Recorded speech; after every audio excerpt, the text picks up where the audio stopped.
Selamat pagi untuk kita semua. Terima kasih atas waktu dan kesempatan yang diberikan kepada kami, kelompok 9, untuk mempresentasikan hasil diskusi kami tentang hubungan antar klausa. Tapi sebelum itu, saya akan memperkenalkan diri kami. Baik, perkenalkan, nama saya Maria Sriani Ola, NPM 31180014. Nah, yang kedua adalah Adriana Naimuni, NPM-nya 31180075. Nah, yang berikut lagi Sarah Dinda Hane, NPM-nya 31180078. Nah, yang berikut Febriana Maria Aek, NPM-nya 31170043. Nah, yang berikut lagi Om Risius Iyo, NPM-nya 31170018. Nah, yang terakhir Engelbertus Klau, NPM-nya 31170053.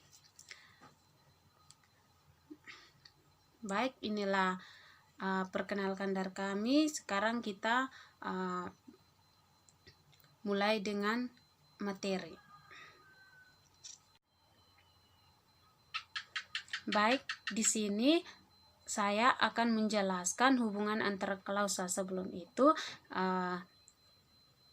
sebelum kita menjelaskan hubungan antar klausa, kita tahu apa itu klausa. Nah, menurut Krida Laksana tahun 2001 menjelaskan bahwa klausa adalah satuan gramatika berupa kelompok kata yang sekurang-kurangnya terdiri dari subjek dan predikat dan mempunyai potensi untuk menjadi kalimat. Nah, yang dimaksud dari Krida Laksana itu sebuah kalimat harus mempunyai atau sekurang-kurangnya harus mempunyai subjek atau predikatnya. Nah, yang kedua, menurut Cair tahun 2007 dapat dibedakan menjadi dua, yaitu klausa bebas dan klausa terikat. Yang dimaksud dari klausa bebas adalah klausa yang mempunyai unsur yang lengkap, sekurang-kurangnya memiliki subjek atau predikat. Nah, yang dimaksud dari unsur bebas ini hampir sama dengan menurut Krida Laksana. Itu sebuah kalimat harus mempunyai subjek atau predikat. Contohnya itu seperti ibu memasak di dapur. Nah, subjeknya itu adalah ibu dan predikatnya itu adalah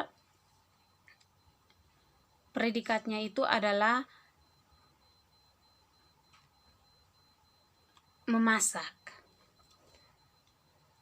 Nah, yang kedua klausa terikat. Nah, klausa terikat itu hanya hanya mempunyai dia hanya mempunyai unsur-unsur atau memiliki subjek saja atau predikat saja. Contohnya itu seperti ibu membeli sayuran di tukang sayur langganannya. Nah, klausa terikatnya itu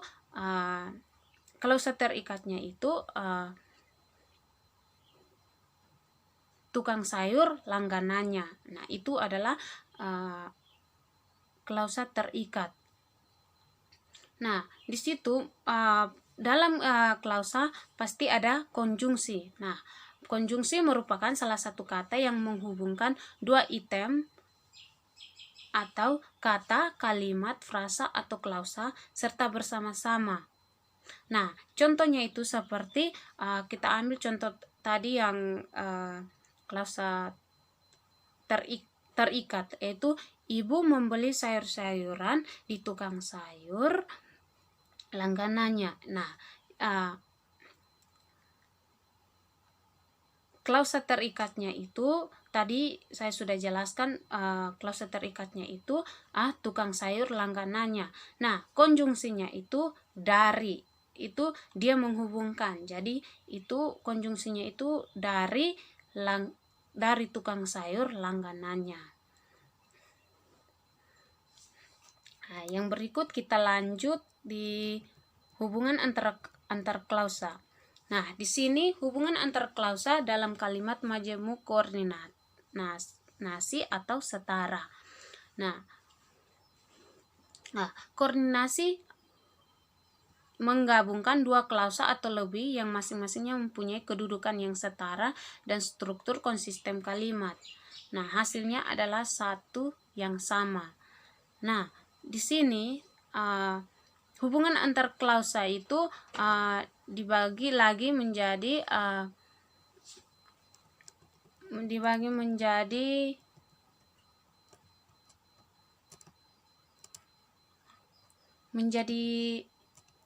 dua.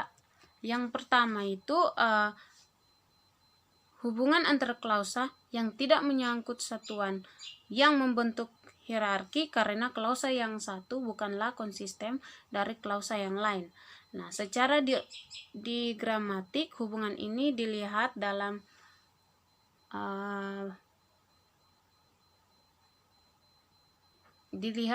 bagan berikut yang memperlihatkan bahwa konjuktor tidak termasuk dalam klausa manapun tetapi merupakan konstituen tersendiri. Nah, hubungan semantis antar klausa dalam kalimat majemuk setara. Nah, itu yang pertama itu adalah hubungan penjumlahan. Nah, hubungan penjumlahan di sini adalah hubungan yang menyatakan penjumlahan atau gabungan kegiatan, keadaan, peristiwa atau proses. Hubungan ini ditandai oleh koordinator. Koordinator itu seperti dan, serta, atau baik maupun. Kadang-kadang koordinator bersifat mana suka, yaitu boleh dipakai dan boleh tidak. Nah, jika diperhatikan konteksnya, hubungan penjumlahan dapat menyatakan sebab akibat, urutan waktu, dan pertentangan dan perluasan. Nah, yang kedua itu hubungan perlawanan. Nah, hubungan perlawanan yang dimaksud itu hubungan yang menyatakan bahwa apa yang dinyatakan dalam klausa pertama berlawanan atau tidak sama dengan apa yang dinyatakan dalam klausa kedua. Nah, hubungan itu ditandai dengan koordinator tetapi melainkan dan namun. Hubungan perlawanan ini dapat dibedakan atas hubungan yang menyatakan penguatan, implikasi, dan perluasan. Nah, yang ketiga itu hubungan pemilihan. Nah, hubungan pemilihan yang dimaksud di sini adalah hubungan yang menyatakan pilihan di antara dua kemungkinan atau lebih yang dinyatakan oleh klausa-klausa yang dihubungkan. Nah, koordinator yang dipakai untuk menyatakan hubungan pemilihan itu adalah hubungan pemilihan itu sering juga menyatakan pertentangan. Nah, yang berikut hubungan antara klausa dalam kalimat majemuk subordinasi atau bertingkat. Nah, subordinasi itu menggabungkan dua klausa atau lebih, membuktikan kalimat majemuk yang salah satu klausanya menjadi bagian dari klausa yang lain. Nah, di sini hubungan semantis antar klausa dalam kalimat majemuk bertingkat. Yang pertama itu hubungan waktu. Nah, hubungan waktu ini menyatakan waktu terjadinya itu waktu atau di mana terjadinya peristiwa atau keadaan yang menyatakan dalam klausa utama. Nah, hubungan waktu itu dapat dibedakan lagi menjadi waktu batas permulaan, waktu persamaan, waktu berurutan, dan waktu batas akhir menjadi peristiwa atau keadaan. Yang berikut itu hubungan syarat. Nah, hubungan syarat itu terdapat dalam kalimat klausa subordinatifnya, menyatakan syarat terlaksananya apa yang disebut dalam klausa utama. Nah, subordinasi yang lazim dipakai adalah jika tambah jika atau jikalau, kalau, dan asalkan. Nah, di samping itu subordinasi klausa apa? Itu berarti subordinasinya itu kita bisa menambahkan bila dan atau bila mana juga dipakai jika syarat itu bertalian dengan waktu. Nah, yang berikut itu hubungan pengadaian. Nah, hubungan pengadaian dapat terdapat dalam kalimat majemuk yang klausa subordinatifnya menyatakan andanya terlaksananya apa yang dinyatakan klausa utama, subordinasinya lazim dipakai adalah itu seperti seandainya, andai kata, andaikan, dan sekiranya, dan sebagainya. Nah, yang berikut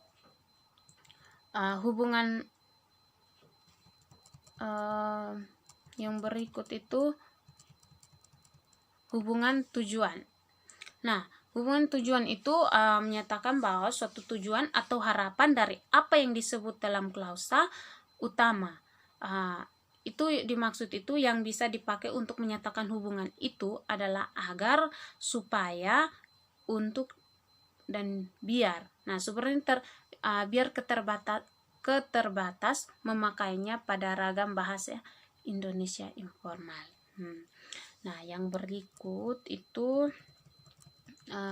hubungan konsensif.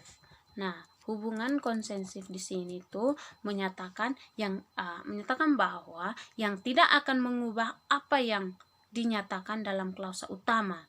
Nah, dimaksud di sini itu subordinatifnya itu kita bisa dipakai adalah walaupun, meskipun, sekalipun, biarpun. Nah, itu termasuk dalam hubungan konsensif. Nah, yang berikut hubungan perbandingan. Nah, hubungan perbandingan itu terdapat dalam kalimat majemuk yang klausa subordinatifnya menyatakan bahwa perbandingan atau kemiripan atau preferensi antara apa yang dinyatakan pada klausa utama dengan yang dinyatakan pada klausa subordinatif itu subordinatif yang bisa dipakai adalah seperti bagaimana, laksana, ibarat, sebagaimana, daripada, dan ahli-ahli lainnya. Nah, yang berikut hubungan penyebab. Nah, hubungan penyebab terdapat dalam kalimat yang klausa koordinatifnya menyatakan sebab atau alasan terjadinya apa yang dinyatakan dalam klausa utama. Itu koordinasinya itu kita pakai itu seperti sebab, karena, akibat, oleh karena itu, dan lain sebagainya. Nah, yang berikut hubungan hasil. Nah, hubungan hasil terdapat dalam kalimat majemuk yang klausanya subordinatif menyatakan hasil atau akibat dari apa yang dinyatakan dalam klausa utama. Nah, di situ hubungan ini biasanya dinyatakan dengan pemakaian subordinatif seperti apa?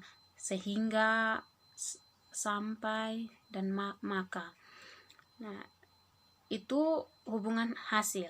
Nah, yang berikut hubungan cara. Nah, hubungan cara terdapat dalam kalimat yang klausa subordinatifnya alat yang dinyatakan oleh klausa utama.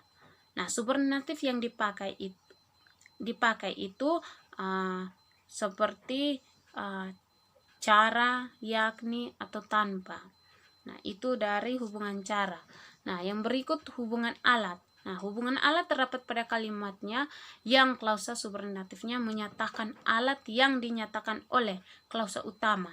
Nah, subordinatif yang dipakai itu sama dengan yang dipakai untuk hubungan cara, yaitu dengan dan tanpa atau lain sebagainya.